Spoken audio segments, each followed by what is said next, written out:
Ladies and gentlemen, Mk60 is finally here. Who would have thought, man? Who would have thought? Who would have thought? Yeah, we've been promising you guys Mk60 ubana uyeza, and we've been saying it's going to be provocative, it's going to get people talking, but mostly it's going to be as informative as we possibly can. So welcome to Mk60. Ngumntu mhle mna wakwaKhepe ulethu libele ukwangeshe.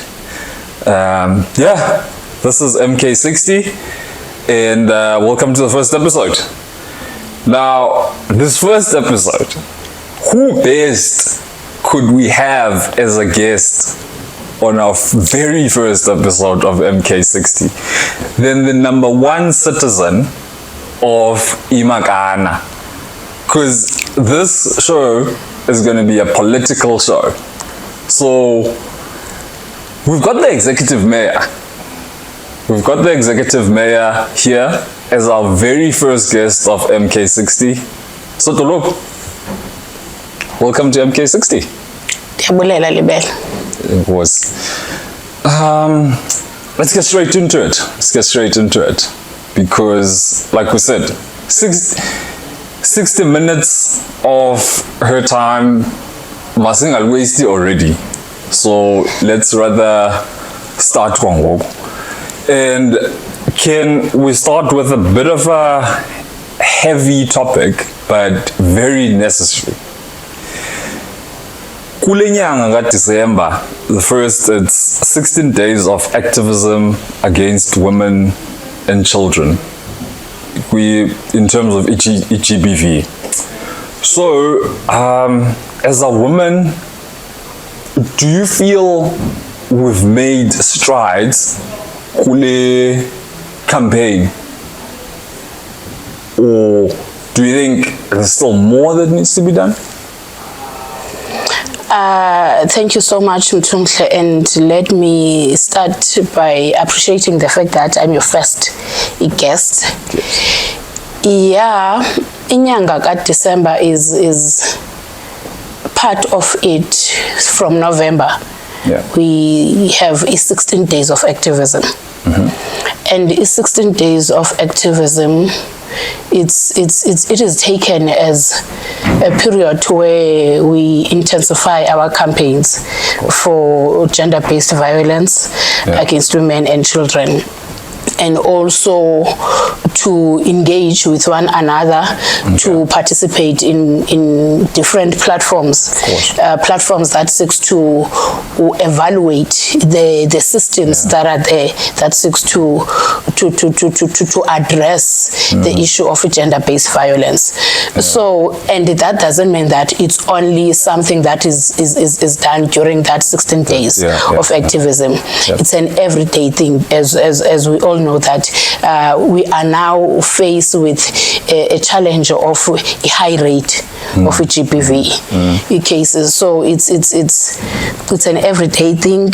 Yep. Yes, because that 16 days is specifically put aside for campaigns. Yep. So there's a lot that is happening, which I believe that we do achieve the objective of the 16 days of activism. Yeah. However, as much as the systems that have been put in place by our government in protecting women and children are there and are implemented, but every day the rate of GBV increases. Yeah. So it clearly says whatever that we are doing is not enough, is not enough, or there's something that we should be doing that is not being done, but one could not tell what is it exactly, because all that is in place. It's what is needed to be in place in order for us to deal with this.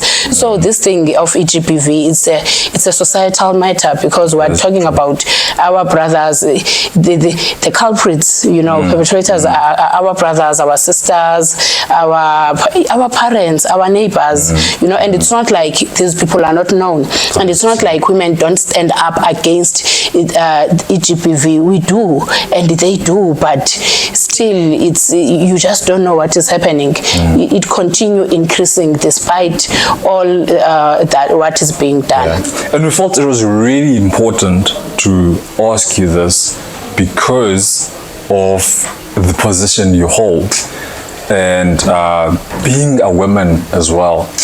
And I know a lot of people, it's been said that this question of women being in power, I remember this interview when the current deputy chief justice was being interviewed for the chief justice position. She sort of took offense to that question, that why does it seem like women are being done a favor, or you know, when you put women in, or are they ready for certain positions? Do you also feel how she felt, that women are as capable to be in positions of power as much as men are, and it shouldn't be asked that are women ready for leadership positions? What's your take on women leadership? Okay, when I was elected into the office, I interpreted it as a position that I hold on behalf of all women that fought for our liberation, and who still continue to fight for the struggle of triple oppression that is faced by women. You know, your poverty, inequality, and your unemployment. So it's therefore I hold this office knowing very well that I am leading on shoulders of those heroes, you know, Lolo heroines, Lo Makawe, Ango Mama. Then, to me, that means I should not undermine the position that I'm in. And also, being in this position doesn't mean that, in fact, let me say, the population of this country, over 51% are women. That means women should lead from the front. But in doing so, they must not feel that they are leading from the front because they are in majority in the country. All women that are in senior positions shouldn't at any stage feel that they have been made a favor for being in those positions. You know, they are in those positions because they are equal to the task. Yes, they deserve to be in those positions. And if you can make your assessment, just a research, and check what is the performance of women that are in leadership, even when they are not in leadership, it tells you that whatever that has been touched by the hands of women, it grows. You know, you could see when there is a woman in that leadership. You know, so it's not true, and I totally disagree that it is just for the sake of compliance, that of making sure that there is gender equality in our workplace. Women are capable. Women are in senior positions because they are capable of being in those positions, and they deserve to be in those positions. Yes, we can't run away from the fact that we are in majority. That on its own should say, or it should push us to canvass or to lobby for more women in higher positions. Speaking of positions, what's it like to be mayor? How hot is that seat? Very hot. How hot is that seat? Very hot. Very hot. You know, the office of the executive mayor is an institutional office. So you come in inheriting all the bad and the good that comes with the office. So you ought to play your part, and you need to understand that you are not starting urhulumente olutsha, you know, and also you are expected to take over from what has been there. Makana is faced with challenges that you understand about the issues of human rights, you know, like your basic services, provision to water, you know, safe and healthy environment, and clean environment, your infrastructure, your conducive environment for economic growth and job creation, you know, your good governance, accountability, financial viability. So you are dealing with those issues, and it's unfortunately it's challenges that we are faced. The challenges that we are faced with currently, it's challenges that have been there, but everyone would look at the current leadership to and will have hope to the current leadership that they will bring change. So being in this office and being an implementer, because there is council, I'm accountable to council as the executive mayor. However, I am an immediate head of political head of administration. So that means I'm the face of this institution. Then I should make sure that whatever the expectations are there out there, but I rise above that. So it has been a humbling experience to be in this office. But like you said, it's quite a hot seat. Yeah, it has been a humbling experience, and I must say that also with a lifelong lesson, you know. But the good thing about Makana is that you have active citizenry, of course, you know. So the minute you create that space for them to be part of their local governance, then the easier it becomes. And how important is that, by the way, to have active citizenship? Because you like you said, there are many challenges, and when you have citizens that are active, I'm sure it makes your life a whole lot easier as well, so that in terms of knowing what are the challenges people are facing. Yeah, that's how I interpret it. That's how I take it. You know, to me, it's a positive thing to have active citizenry, and not only active but skillful. Because you have skillful citizens as well here in Makana.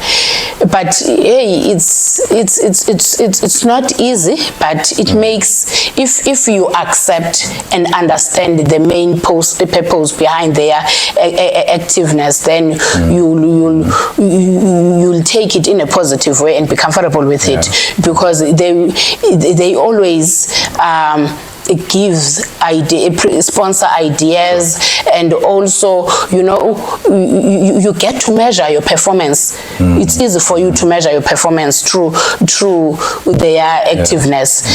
Though it's, you know, there are so many platforms that in Antica our citizens are using. Some will be social media, you know, and your protest and others. It's not easy. It's not easy. Believe me. When you see some of the things that are being said, you know, it's one would get offended. But if you understand that it is not about me, I have ceased to be Yandiswa Vara the day I entered this office. So whatever that is directed to me is not directed to me as a person, but is directed to me as the person that is holding the office.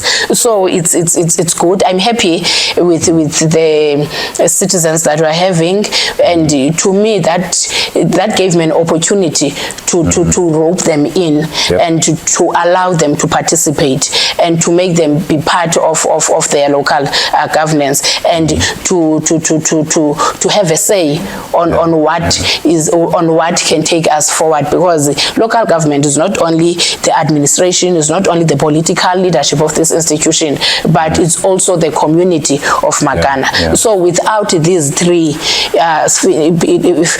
pillars working together, then there won't be much that will be achieved. And speaking of these three pillars, local government deals directly with the people. Yes.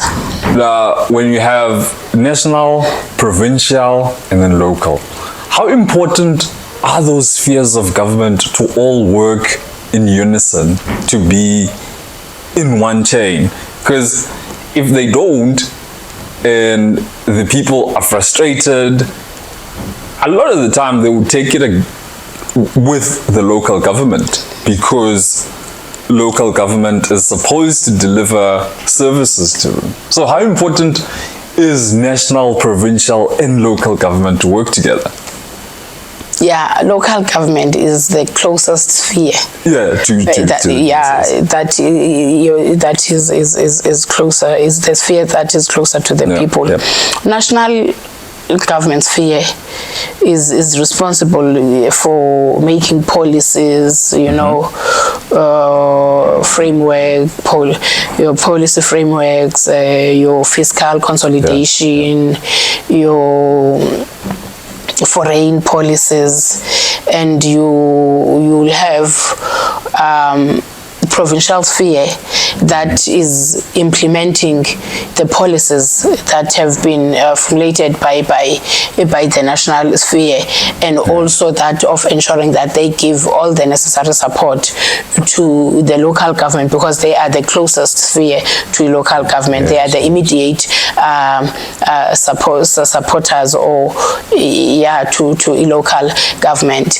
Whilst local government talks to human rights, you know, talks to basic services, all what I've mentioned earlier, your provision to water, infrastructure, all these things, your safe and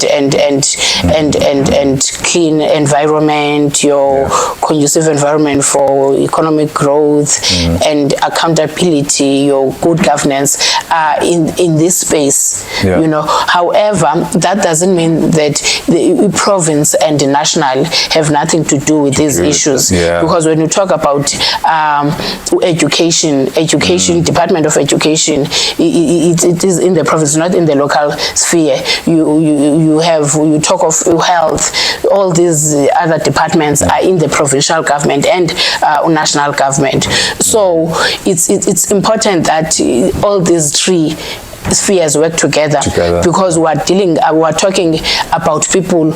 All the work that we're doing talks to the communities, talks to the people, and the community zipi is lapha ku local government. So hence you were saying each and every challenge, people will always go to the municipality, will always run to councillors. No, but it's issues of USABs, your health, your education, because we are the closest sphere to the community. To the community, that's true, it's true. And like you said, you inherit problems or challenges that come from previous administrations as well. What would you say has been major challenges in terms of service delivery to the communities that you've inherited, but working on solving those problems? And how has your administration managed to at least mitigate those situations? Okay, masiqale ngalento that I've said earlier, yokuba andiqalanga urhulumente. Of course. So, and whatever endifike khona, I'll work kuyo and I'll leave it for the next leadership. So even the administration that is here, it's not administration endizenayo, administration endifike ilapha. Yes, of course, there are senior managers that were employed during this period, this term, but still that doesn't make me to say ngabantu bam. They are not, because everybody, the whole administration is my administration, and even the next the coming leadership would say administration yake. So it's challenges Makana that is faced with, and that have been there for quite some time. We're talking about infrastructure. Makana is over 200 years old. So infrastructure definitely is ingalayo lihlile kakhulu. And also the challenges of water, you know, your roads. When I'm talking about infrastructure, I'm talking about your roads, your electricity. Because when you look at Makana now and where it was in the past 20 years, you'll see that it has grown. Ikhulile kakhulu, and its development yenzeke kakhulu kweli cala belingena bulk infrastructure, your houses and other things. Hence we were faced with the issue of water, which was as the result of supply versus demand, because our supply was less than the demand. That's why the additional 10 megaliters, that project of James Glenans, which took longer than we expected. So you are dealing with these challenges, your high rate of unemployment, and you know, as ixesha lihamba izinto ziyachinja.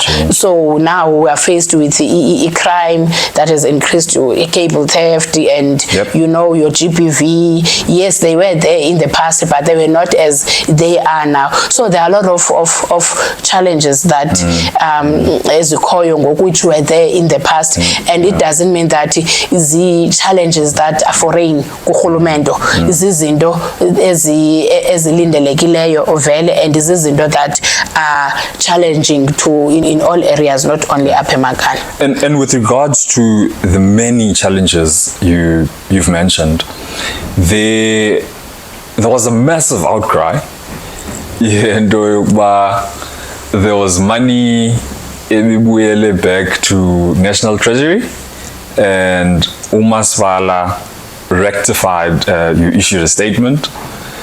Can you tell us more about that? Because a lot of people were like, but how can money go back to National Treasury when we have all these many challenges, and you've mentioned most of them? So can we just clarify? Sure, and thank you for asking me that question. Really, it has been a cry, and it is still a cry in Angogo, a community as Makana. Uhulumente, when ekunika imali, you mostly in government you have financial years. The local government financial year starts starts in July and ends at the end of June. Whilst the province and national starts in April and ends in March. So when you have been given a grant, and a grant comes with clear terms, so you are to spend that grant within that specific period. Then if you don't spend, if you couldn't finish that grant, then you have to apply for a rollover.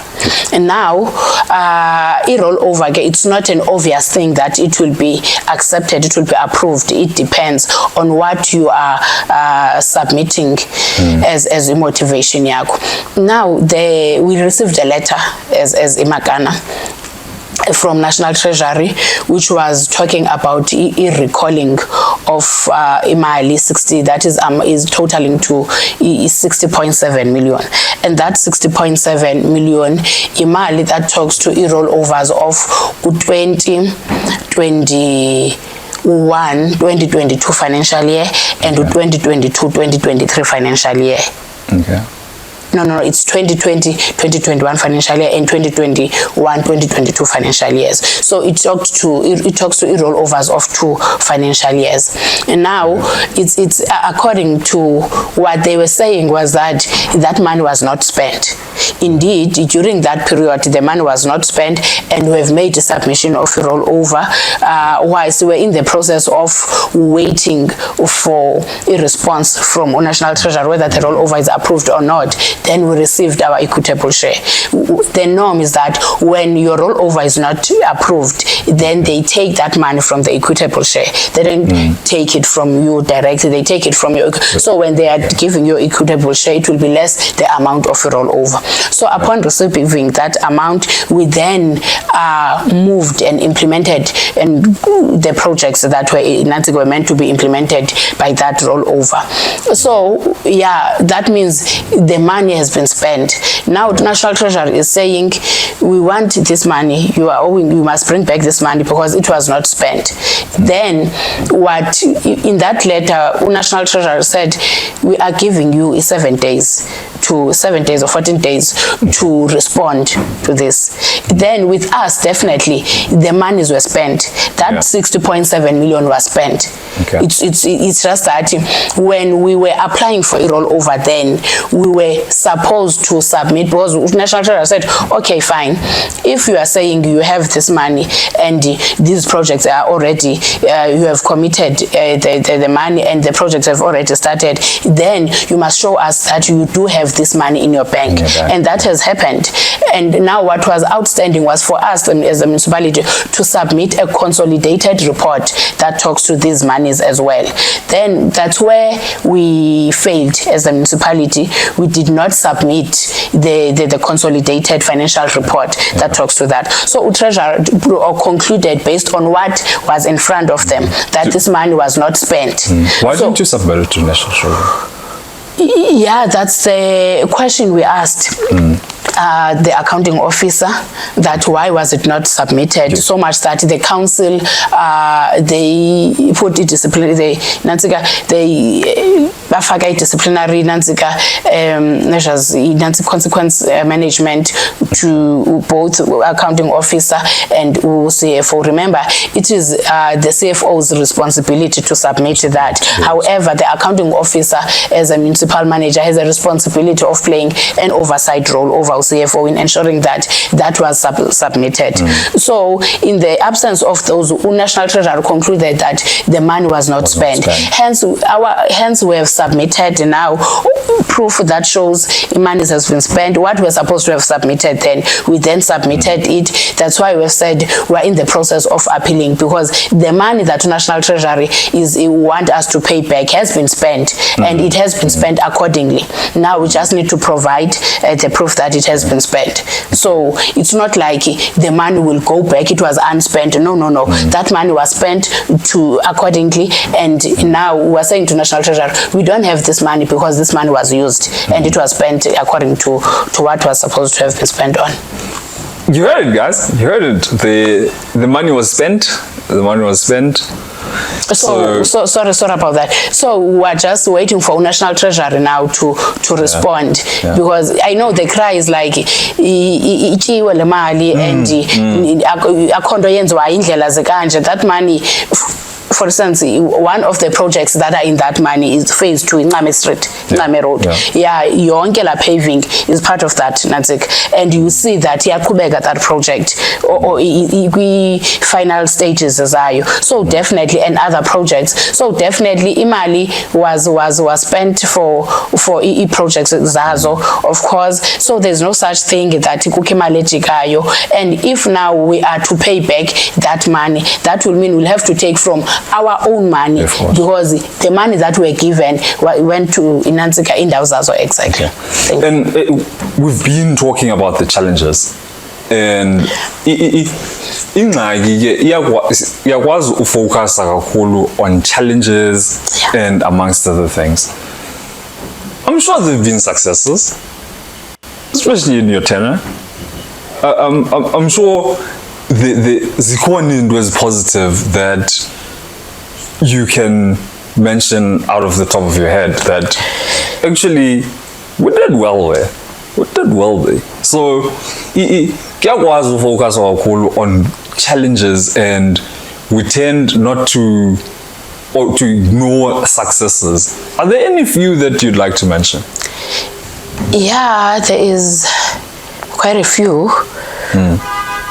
You are correct to say that we tend to focus on challenges and singayiboni what has been done. You know, I cannot claim a victory of the completion of projects that started some time ago, which delayed.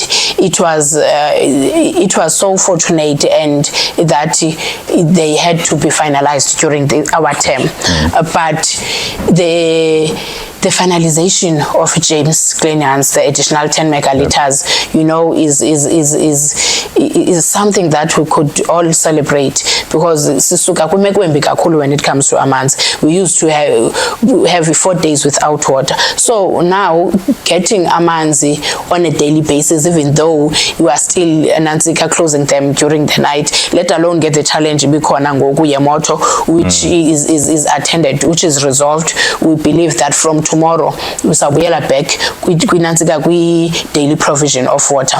There is that. And secondly, we have started with indlela yasencame eyenziwayo. Now it's not the first one. On the pipeline, Makana way, Makana way is the one that starts from Mk60 Stadium. Inqumle straight yongena A8 extension 8 ihambe yote extension 9 eholweni ibuye izojoina apha ngakamawedi. That one already contractor has been appointed. So January, February they will be starting with that. Also M Street kwajeki, then yote enyaluza phela kwala paving iphinde inyuke M Street yonke iyophela kanye pha a 4-way stop at CPAP. So that one also, I'm sure they'll be starting by January, or since kuzabe kubuya phakathi enyangeni February. So it's we have, when we're talking about provision, your basic human rights, your provision of water, yes, even though now we are still challenged with the issue of sewer, because the more ubana manza maninzi, sewer goes with the sanitation. Sure. So you can't separate that. Now we are trying to fight into a sanitation, sewer spillages that are everywhere, and water leakages that are still a challenge, as even to claim the victory of having water. Roads is something that we're attending to. Another, when we're talking about infrastructure, electricity infrastructure.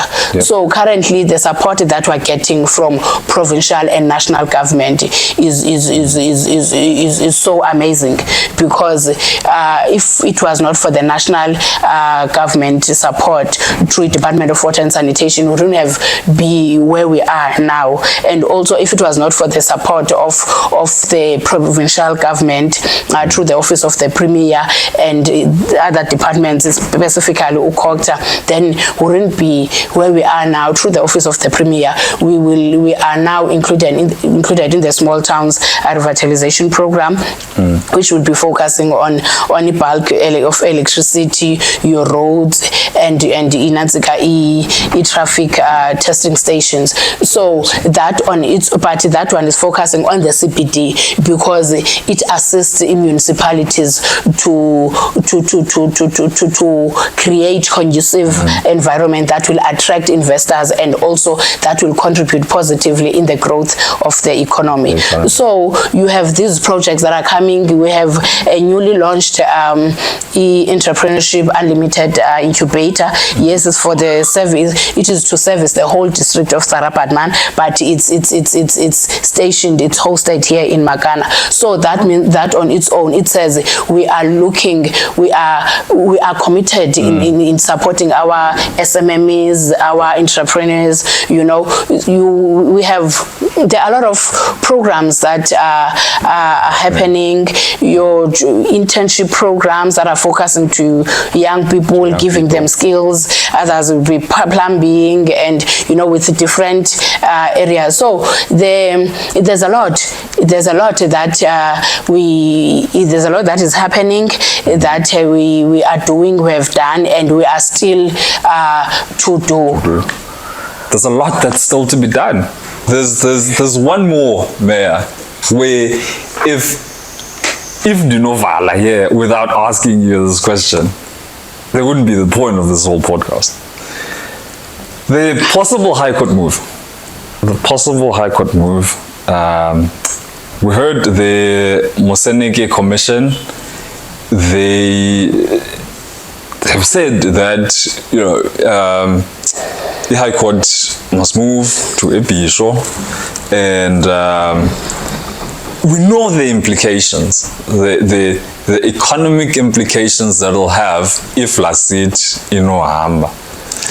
As the mayor, what's your take on that? Yeah, thanks Ntumhle about that question. Relocation of the High Court will have a huge negative impact to the community of Makana, because it talks to employment. It will increase the number of unemployment, because relocating the court will impact negatively on employment of people that are employed there. Yes, it's unfortunately it's not in our powers as a local government, as a Makana municipality, on the issue of relocation of the court. It lies with its department, justice, for that. However, understanding the challenges or understanding the spin-offs that are coming with hosting the city of the High Court, it makes everyone in Makana to make a noise, to cry about the relocation.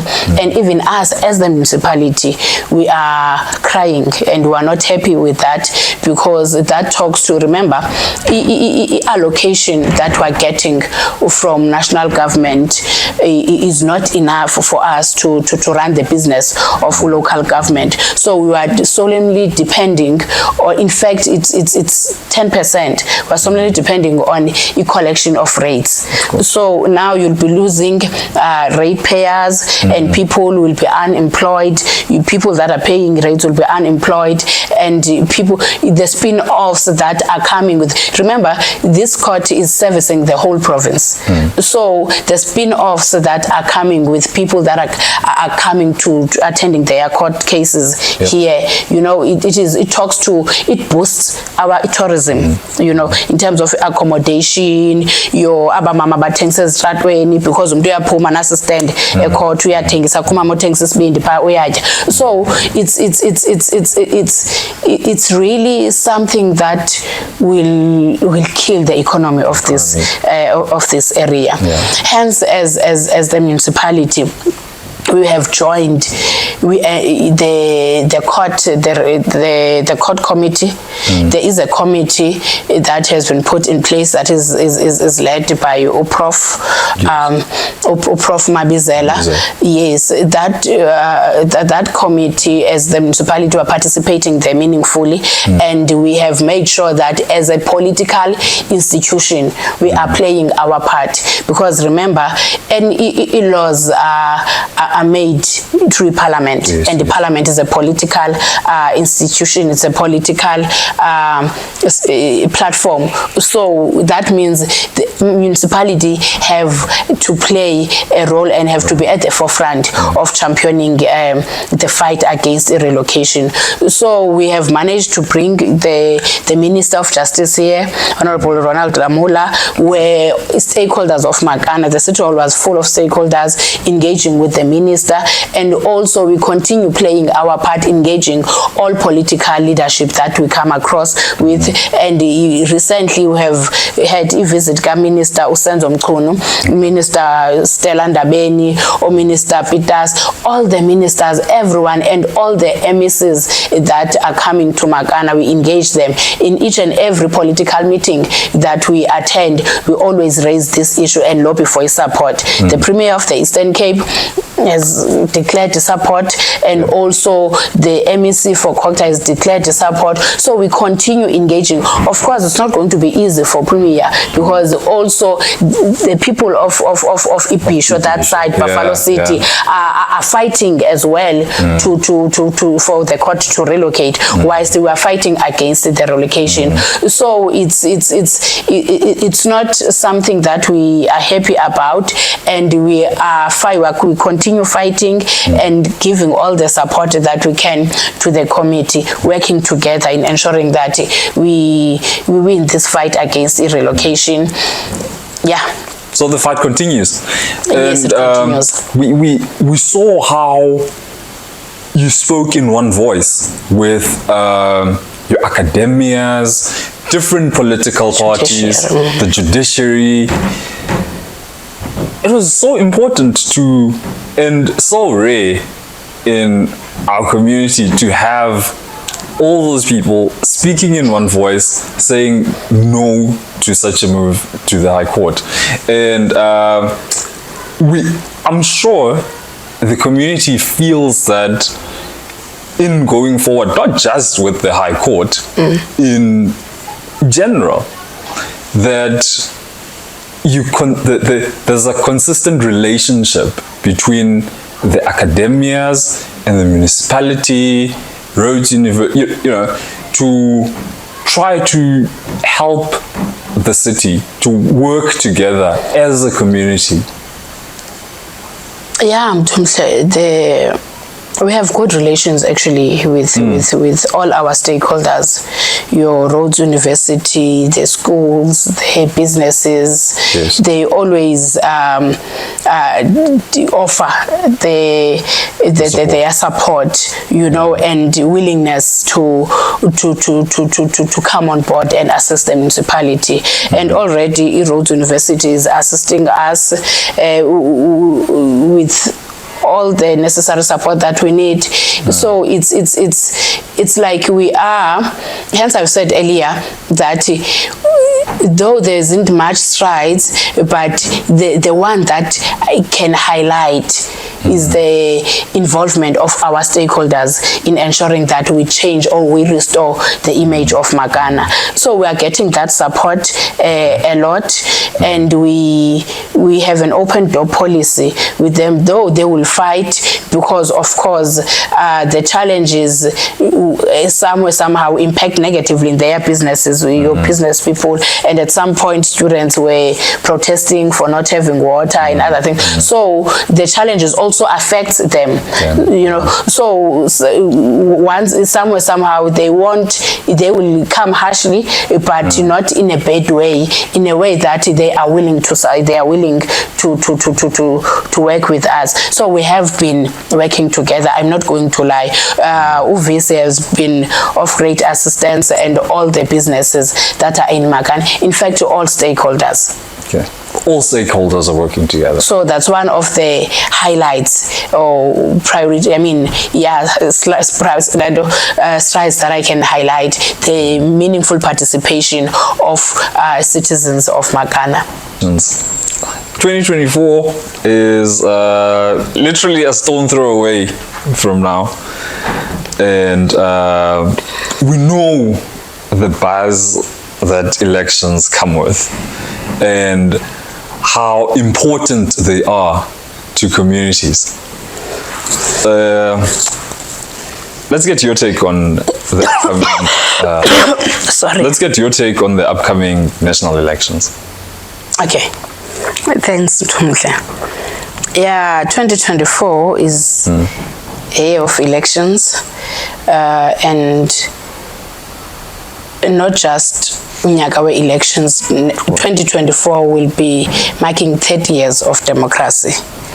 So that means we've Sisuka Kote, and that should be one of the things that would make people to come and vote, to defend the democracy that those that have passed have fought for, and the bloodshed, and it needs us to defend it. People don't understand that when the same laws and same systems that they're complaining about, as our systems, they come through this process of them practicing their own rights. So how I wish that it's so unfortunate that elections are coming at a time where our society is faced with a high rate of drug and women and children abuse, your infrastructural challenges and high rate of unemployment. So these might be izinto that will make a community, not a society, not to want to vote, and yet these are the things that should make us to want to vote, because that on its own, it says idabalika pheli, kusafuneka silwile, and this time around asisalwi urhulumente wengcinezelo. This time around isilwa ngokwamalungelo ethu of ensuring that we continue with the democracy esasilwele, that will give us a voice, that will give us, because the challenges that we are faced with are societal matters and they need us to unite. And now we're not talking about go and vote for who, go and vote for what, yes. But just the importance of people voting, people registering. How painful it is when you see, in particular, young people on election day wanting to vote. They will come wanting to vote. It's only then that they realize the importance of voting, and yet they have missed out that period of registration because they don't understand that you have to register. Without registering, you won't be able to vote. So it's to plead with the community, society at large, that struggle is not over, struggle continues, and it needs us to protect and defend this democracy. And the only way of doing that, it is through voting. Let's go out there and have a voice. Let's have a voice on who must lead us, and also have a voice on how best can we address the challenges that we are faced with. Of course. And for young people, the majority of them, we hear talks that, why should I vote? Why should I bother? And I'm sure it's vitally important for them, especially because of this is their future, and the importance of young people voting, and especially to occupy certain leadership positions. I'm sure it's vitally important. Yeah, it is. Kakhulu. The target now is the young people, because abantu abadala, they go out by a vote. Yep. And even when you look at the stats, it will tell you statistics that it's people that are voting, it's old people. It's because they know what they are voting for and they know where they come from. It's so unfortunate, and it pains me when young people don't feel a need to vote, and when they feel that urhulumente akabenzelanga nto. I am a product of the ANC Youth League. Leading it at a provincial level. So are the councillors that are leading in our council are the product of the ANC Youth League. That through different generations, that on its own, it says we embrace intergenerational mix leadership, So because we understand that one has to learn something from the other, So there is no way that you could not create or allow young people to occupy their space. Then we continue to encourage young people to come forward, because they think that urhulumente is urhulumente. It's people that are currently there now. Yes. They don't understand that they are government. they are government, bona as abantu bangurhulumente. So, and any problems, any gaps that is in governance, they need their participation for them to be addressed, you know. So how we've been consistently encouraging and lobbying young people, both politically and administratively, to come forward and have a meaningful participation, to occupy their space, because that space will always be there, even after they have passed that stage of being young people. The generations that will be coming will also need to occupy their space. So I would like to make a call to all young people, whether you just passed matric, you are in high school, tertiary institutions, you know, when we speak with them and you just feel that, yes, I'm also young and I'm not going to act as if ndandikhona ngela xesha, you know, but now I have participated in edabini ngendlela yam, you know, because kaloku izinto ziyatshintsha neminyaka iyatshintsha. I've participated through involving myself and participating meaningfully in all platforms that seeks to decide for ilizwe lethu, and also participated in ensuring that young people that I was leading at that time, they benefited and also they got what was due to them. So it's a plea to young people that let's go out there, let's register now while it's still early to vote. Then it's only then that will be able to, you'll be proud, you know, when you have voted, uba proud man, uvagamandi that dine voice ngoku, hey, si votile, we have voted for you, so you are obliged to do good by us, you know. So it's something that it's a campaign that we are busy with. We still continue, but now I'd like to plead young people to vote for them, in order for us to continue with which is abantwana ezikolweni, NSFAS to continue, you know, zonke ezi zinto. Urhulumente we-democracy is the manner which they are supporting abantwana. Umntwana usupportwa kwakokwabo engekayiyena by getting ikhaya, just a roof under your head. That's government. And going to school, uyatya esikolweni ngurhulumente lo one. Usese primary, going to high school, uyatya ngurhulumente. Uya e high school, e tertiary, I mean, uya kwi tertiary, NSFAS is there, uyancediswa futhi ngurhulumente. After you have passed, kune internships ozifumanayo, still amala internship ayisuki kula institution, isuka kurhulumente still. So there is a lot that government is doing, and we should continue to protect, to defend this government. Yes, we might be faced with high rate of unemployment now, but there are even as temporary programs that are there that seeks to address to this thing. Your National Arts Festival program, that program is a government program, it's funded by government. You have your CWP, your EPWP, all these programs are programs that are funded by government. Who understand that in Dokubana, we might not be able to give umsebenzi, permanent jobs for every young person, but at least in the meantime, there must be something. So let's defend this democracy. Let's defend all these programs through a vote. Defend democracy. Last question. Do you think our political parties are doing enough to encourage young people to vote or to be involved in political spaces?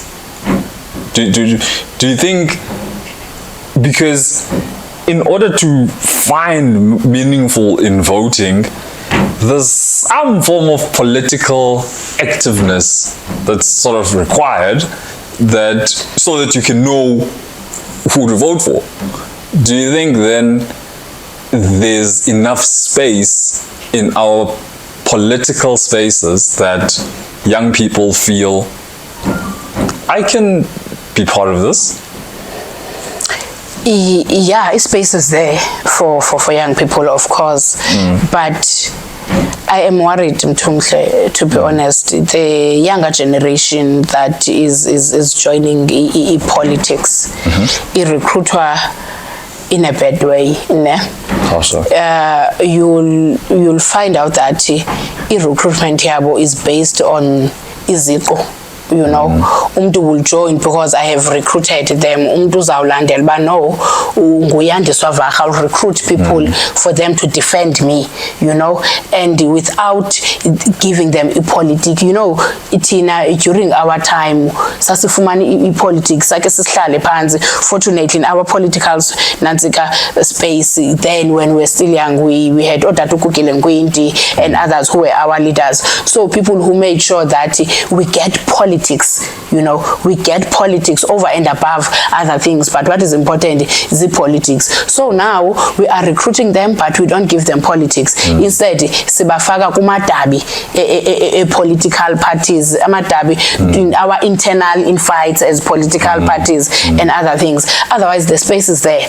Now I wish that young people can have their own agenda, you know. They could be brave and stand up for their own issues and stop being used to for ezinye izinto by political parties and senior leaders and all that. Of course, they will look at us and see some of us as role models, but what Tina, we're taking advantage of that. So that's why the problem is. Otherwise, the space is there, and we want that generation to occupy their space because we've had our time. And in the space that we are in leadership, we need that intergenerational mix of leadership, you know, because it isn't they are change as and the systems now so they are change. So you need young people as much as we need old people. As I always regard myself as a middle generation. We are one, so we need the older generation and also the younger generation. So I mean, middle generation, because I mean, so yeah, space is there and the opportunities are there, and would want young people because they are the future. They are the future of this country, and leading. It's important to know where you come from. In fact, as a person, it's important to know where you come from in order for you to have a clear vision of where you want to be at. So that's my plea. Young people must come in and occupy their space and make sure that they're occupying that space dealing with issues that are affecting young people. The space is there. The space is there. Space is there. So young people must occupy that space. And I know I said last question, but I need to squeeze in one more. Okay. And it's over an hour, guys.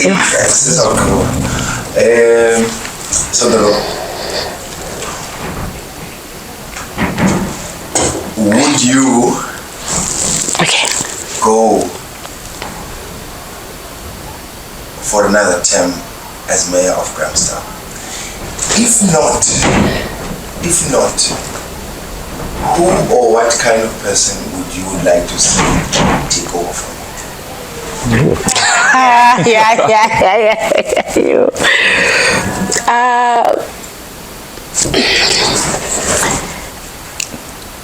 Okay. To be honest, I wouldn't want to come back for a second term as a mayor. It's not because I am not capable of the task. It's not because that chair is too hot. It's not because that chair is too hot. Yes, the chair is too hot, but I'm equal to the task. But I feel that I've been through a lot, you know. It's not easy being a leader. And how I wish that who let alone the issues that you have to deal with internally, that of addressing service delivery issues and all that, but the attitude that you are getting, you know, and it's from the community. Honestly, you know, umntu uzokwenza le into for instance uzobeka i-container pha endaweni yenkukuma phinda abahlali bathi no la container mayisuswe because la container abantu are starting ulahla izinto ezi-foreign pha izinja abanye balahla nabantwana fine niyayisusa laa nto because niva abahlali la container then the next meeting abahlali bayakhalaza uba pha bekubhetere ngelaa xesha beki-container because laa nkukuma ithe kuthi sasasa indawo yonke uyabona you just don't know uba kwenzeka ntoni na but what I've learned in this space is that you must be focused. It's important to know what you want and what you are doing and so that you cannot be defocused by izinto ezithethwa ngabantu, you know. So I think I wouldn't want to come back. I don't have interest of coming back, not because that chair is hot. I'm very clear that during my term I will bring change in Makana. Now I am no longer owing it to a community as a Makana or anybody, but I owe it to myself. You know, lando yokuba hey ndifike kushushu but at least I have put through. I owe it to women. You know, I owe it to women that have fought for the liberation. I owe it to women, younger generation that is still coming, so that nabo babe namandla okuba I can sit kwesa stulo, you know, and perform. But it's not. I think I've played my part. After my term, I feel I would have done and achieved what I would have wanted to achieve. But yeah, someone that can, you know, as a leader, in particular a political leadership, that you have a responsibility of institution of this nature. It's important to be principled. So I wish whomever that will come after Mna will be a leader that is principled. Because in this seat, this office, you need the principal leaders. Because immediately you lose a principle, you become inconsistent. You know, then you become a liar. Uyabona le office ayifuni umuntu olixoki. Ukuba into is not going to happen, be clear that is not going to happen.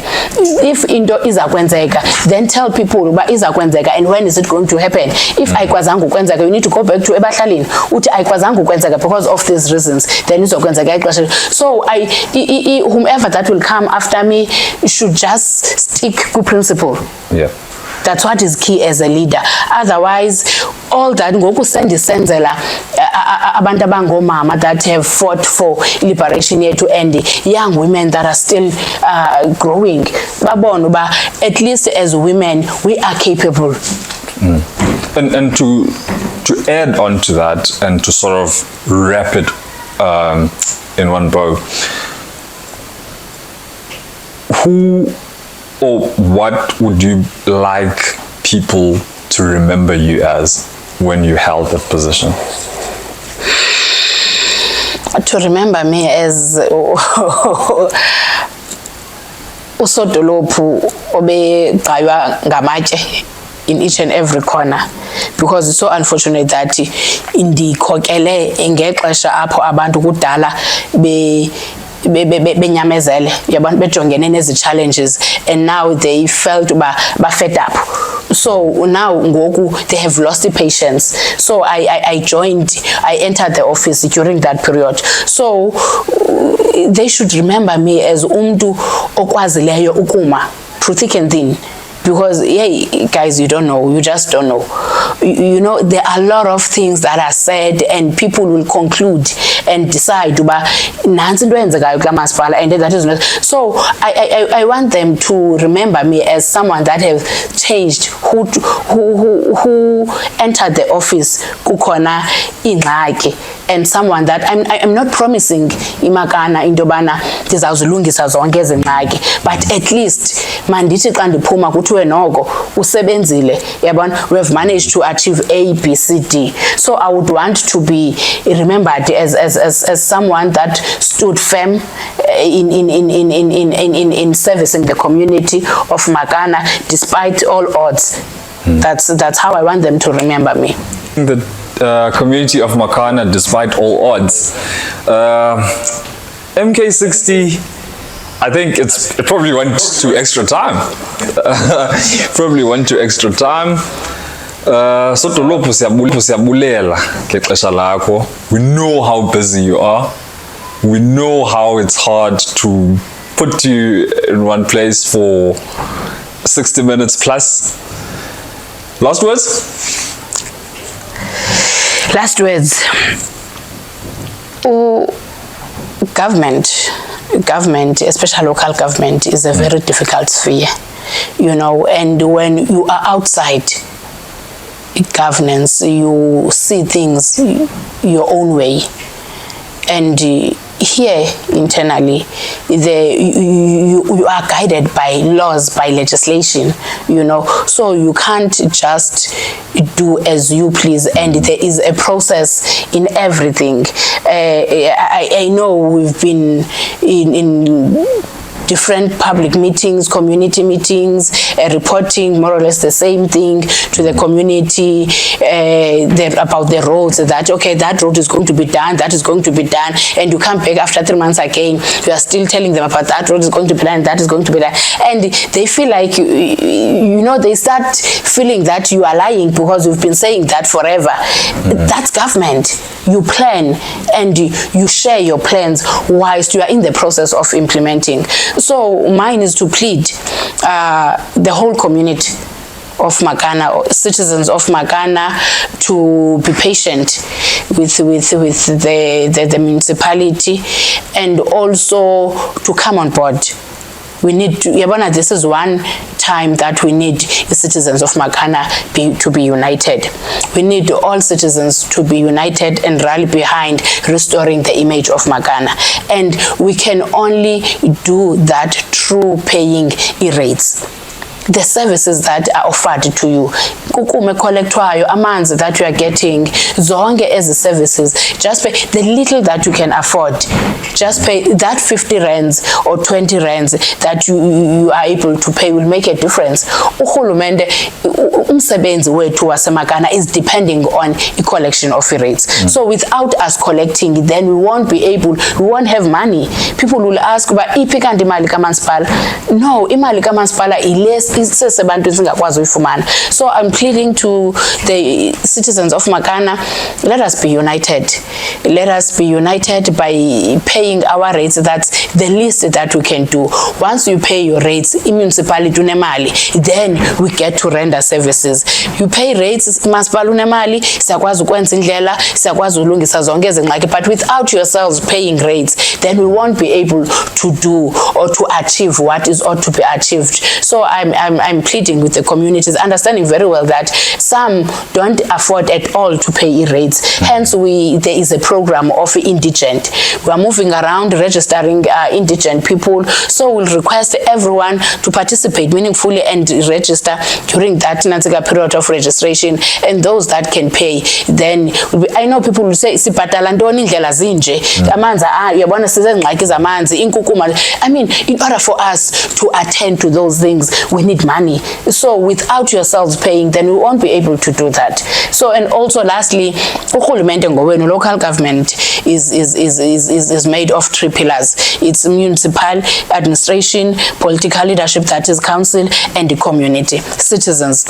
So without your participation, your meaningful participation, then uzaba khona le ndawo iqhwalelayo. I'm pleading with all citizens that take charge, participate, know what is happening in your municipality, know the laws that are rallying your municipality, know the agendas or what is entailed with agenda. There's a council. You must know when do we go to communities, and you must be able to differentiate between council, your ward councillor meetings and mayoral imbizos, so that your engagements can also talk to the purpose of those meetings. That's what I'm pleading, because we don't want to be leaders as is Kubelayo. We want to be leaders that are implementing the needs of the community. Thank you very much. Leaders that are implementing the needs of the community. We hope Mk60's it's the very first episode. with the executive mayor, the #1 citizen of Makana Municipality. Too many more to come. And Mk60 signing out.